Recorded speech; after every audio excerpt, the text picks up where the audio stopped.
Assalamualaikum warahmatullahi wabarakatuh. Perkenalkan, nama saya Rika Triharyanti, profesi Nurse Basic ke PPNI Jawa Barat. Di sini saya akan menjelaskan mengenai bagaimana resusitasi cairan pada pasien syok.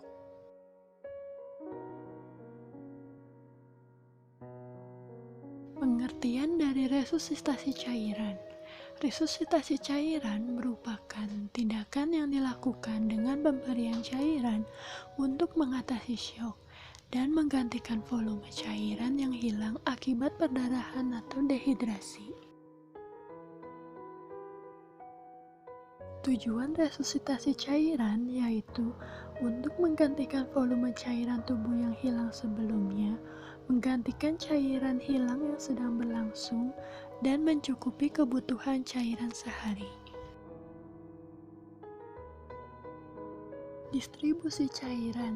Cairan merupakan komponen pembentuk tubuh manusia, kurang lebih 80% pada bayi yang baru lahir, 50-60% pada manusia dewasa.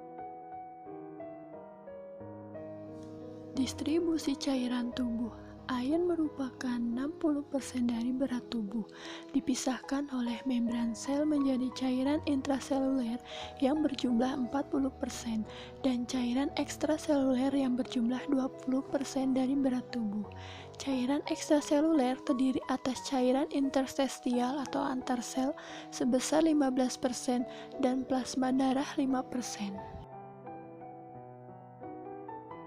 Fungsi cairan tubuh. Cairan intraseluler terlibat dalam proses-proses metabolik yang mengubah nutrien menjadi energi, sementara cairan ekstraseluler mempertahankan sistem sirkulasi, mengangkut nutrien ke dalam sel dan membuang zat sisa. Cairan interstisial dan plasma darah, keduanya merupakan cairan ekstraseluler, namun memiliki konsentrasi protein berbeda. Protein-protein plasma darah tidak bisa melintasi dinding kapiler, tetapi tetap berada dalam pembuluh darah. Jenis cairan dibagi menjadi 3, koloid, kristaloid, dan cairan lain. Koloid merupakan cairan yang terdiri dari elektrolit dan makromolekul seperti albumin, dextran, gelatin, Hes atau hidroksetil starch. Sedangkan kristaloid merupakan larutan yang terdiri dari elektrolit seperti NaCl 0,9%, ringer solution, ringer laktat, ringer asetat, ringer fudin. Sedangkan cairan lain merupakan jenis cairan sejati yang terdiri dari elektrolit konsentrasi tinggi seperti glukosa 5%, manitol, elektrolit konsentrat, dan sebagainya. Klasifikasi cairan kristaloid dibagi menjadi 3, yaitu cairan hipotonis, cairan isotonik, dan cairan hipertonik. Cairan hipotonis yaitu infus dengan tekanan osmotik lebih rendah dari cairan tubuh, osmolaritas kurang 250. Cairan akan berpindah dari intravaskuler ke interstisial dan intrasel. Risiko terjadinya hemolisis. Contoh, NaCl 0,45%, ringer asetat, aquades, larutan 2,5%, dextrose in water. Cairan isotonik yaitu infus dengan tekanan yang sama seperti cairan tubuh, osmolaritas 290-310, bertahan di dalam intravaskuler dan kemudian berpindah ke interstisial atau intrasel secara seimbang. Contohnya normal salin, NaCl 0,9%, ringer laktat, glukosa 5%, ringer fudin.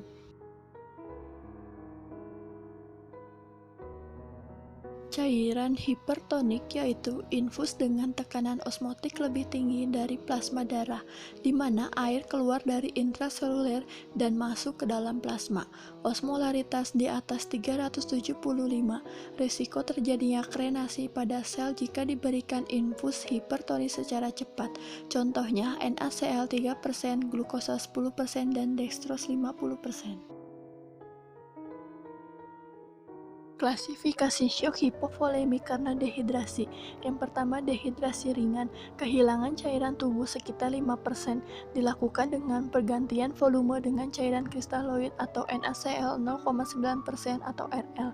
Yang kedua, dehidrasi sedang. Kehilangan cairan tubuh sekitar 10%, dilakukan dengan pergantian volume dengan cairan kristaloid.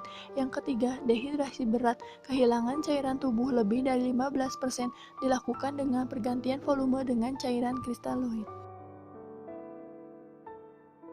Klasifikasi syok hipovolemik karena perdarahan. Kelas 1, kehilangan volume darah kurang dari 15% atau 750 cc. Tidak perlu pergantian volume cairan secara IFFD, intravenous fluid drip. Kelas 2, kehilangan volume darah 15-30% atau 750 cc sampai 1500 cc. Pergantian volume cairan kristaloid sejumlah 3 kali volume darah yang hilang.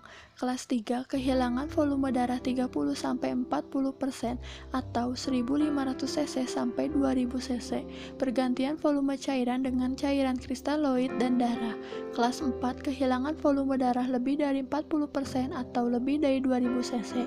Pergantian volume cairan dengan cairan kristaloid dan darah.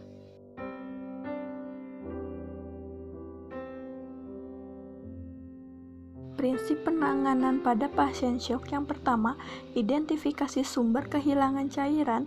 Yang kedua, resusitasi cairan agresif atau tekanan darah sistolik lebih 100 mmHg. Yang ketiga, mulai resusitasi dengan cairan kristaloid atau NaCl ringan laktat. Yang keempat, lakukan transfusi pada syok kelas 3 dan 4 pada kasus dengan pendarahan.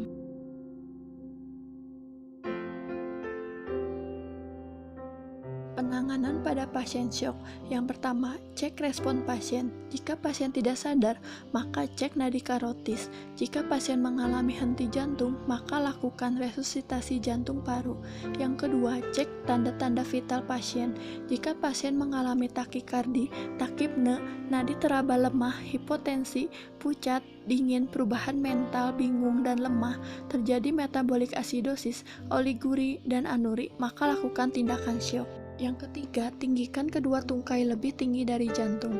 Yang keempat, bila syok karena perdarahan, lakukan perhentian dengan balut tekan. Bila perlu, tekan pembuluh darah besar yang menuju ke tempat tersebut. Yang kelima, pasang jalur intravena. Sebaiknya lebih dari 1 IV akses, tidak memasang IV di daerah ekstremitas yang mengalami trauma. Pergunakan cairan kristaloid pada awal resusitasi seperti NaCl 0,9% dan RL. Jika tanda-tanda trauma sudah selesai, seperti tanda-tanda vital sudah dalam batas normal, maka ganti cairan NaCl 0,9% menjadi cairan RL, karena jika tidak diganti, maka pasien akan mengalami udem atau kelebihan cairan.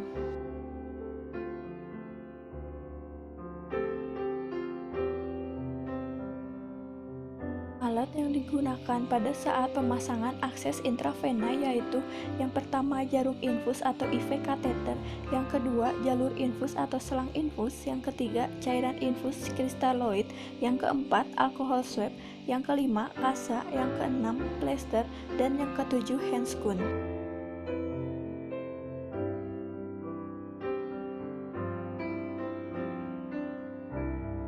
Pemilihan akses intravena yang pertama pada vena antekubital, yang kedua pada vena jugularis externa, yang ketiga pada vena femoralis, dan yang keempat untuk anak dan bayi dapat digunakan akses melalui tulang atau intrauseus.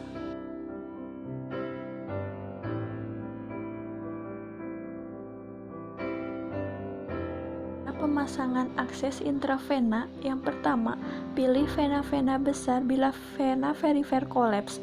Sering dipilih daerah lengan atas atau antekubiti. Yang kedua, bersihkan daerah pemasangan dengan cairan antiseptik. Yang ketiga, isi jalur infus atau selang infus dengan cairan kristaloid dan hindari gelembung udara. Yang keempat, buat bendungan vena, masukkan jarum intravena. Bila sudah tampak adanya aliran darah, hubungkan selang dan alirkan cairan infus.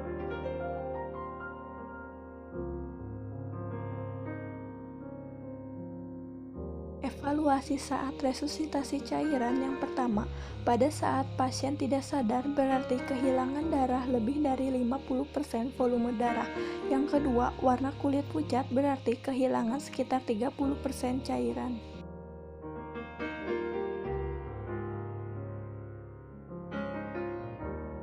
Terima kasih atas perhatiannya. Mohon maaf bila ada kesalahan. Wassalamualaikum warahmatullahi wabarakatuh.